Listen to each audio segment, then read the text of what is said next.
condition, c'est-à-dire bras le long du corps, paume vers le haut, et les pieds rentrés vers l'intérieur. Bien entendu, on ne peut pas pratiquer ce massage si le receveur fait l'objet, souffre de sciatique ou de troubles inflammatoires de ce type.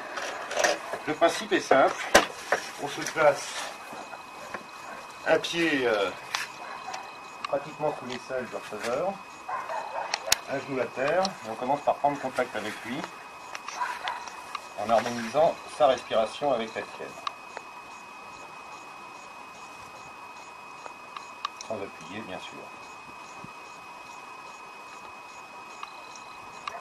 Dès que c'est fait, on commence par bouger une main en la mettant perpendiculaire à l'axe du corps. Et on presse en gardant le bras tendu et simplement en utilisant le poids du corps.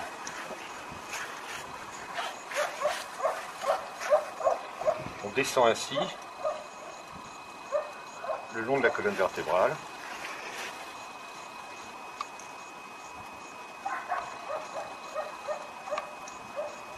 En prenant soin au niveau des reins de ne pas trop appuyer.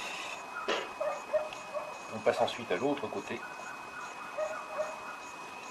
sans appuyer sur les vertèbres mais sur le côté et bien avec la paume.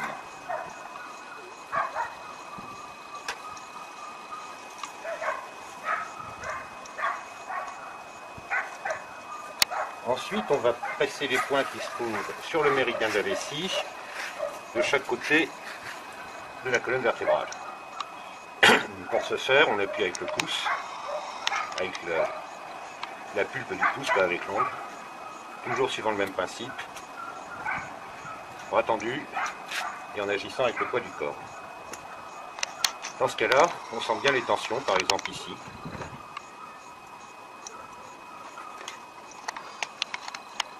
Dans cette zone, chez le donneur en question. Là, on est sur le premier axe du méridien de la vessie, celui qui est le plus proche de la colonne vertébrale, et où se localise la plupart des tensions de la vie quotidienne. On fait ensuite le deuxième axe, en prenant son temps. Enfin, le deuxième côté, plus exactement.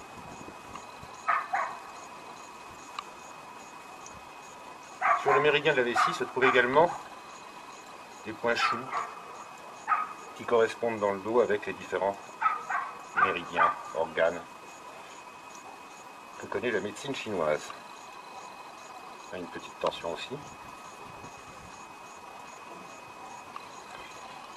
Ensuite, on fait un deuxième passage à environ 2 doigts plus loin. C'est le deuxième axe du méridien de la vessie qui se trouve un peu plus loin dans le dos. Suivant le même principe. Tout au long de l'exercice, on respecte la respiration du receveur en appuyant sur l'expire, pas sur l'inspire. Et toujours en faisant attention à la région des reins. On fait l'autre côté.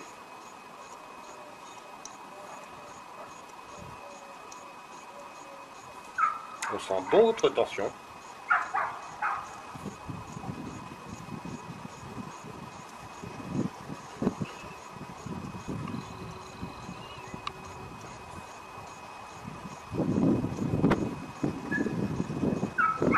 On peut refaire un passage sur ces deux méridiens en appuyant plus profondément, une étape que je saute, mais après on continue en appuyant profondément des deux côtés à la fois.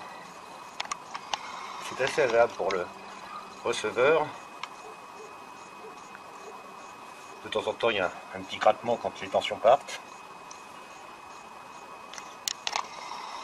On continue avec un massage des trapèzes, qui là sont bien détendus, éventuellement avec une pression sur le point de jonction entre les trapèzes et le cou. C'est le point 21 de la vésicule biliaire, VB21, qui est souvent sensible, pression qu'on peut augmenter. On finit par un essuyage qui peut aller jusqu'aux mains. Et par une prise de contact, comme au début,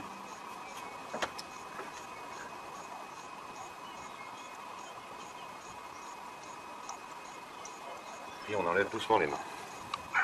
Alors donc le massage du dos est le plus simple, mais il y a des vertus considérables pour éliminer les tensions, pour détendre tout ce qui peut se localiser autour de la colonne vertébrale en utilisant les propriétés entre autres du méridien de la vessie. Il y a d'abord quelques précautions à prendre, c'est que le donneur se place en bonne condition, c'est-à-dire bras le long du corps, paume vers le haut, et les pieds rentrés vers l'intérieur. Bien entendu, on ne peut pas pratiquer ce massage si le receveur fait l'objet, souffre de sciatique ou de troubles inflammatoires de ce type. Le principe est simple, on se place un pied pratiquement sous les selles du receveur, un genou à terre, et on commence par prendre contact avec lui en harmonisant sa respiration avec la tienne. Sans appuyer, bien sûr. Dès que c'est fait, on commence par bouger une main en la mettant perpendiculaire à l'axe du corps. Et on presse en gardant le bras tendu et simplement en utilisant le poids du corps.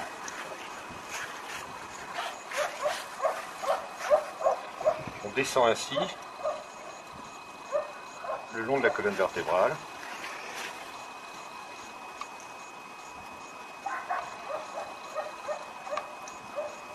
En prenant soin au niveau des reins de ne pas trop appuyer.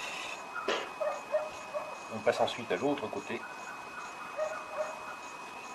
sans appuyer sur les vertèbres, mais sur le côté. Et bien avec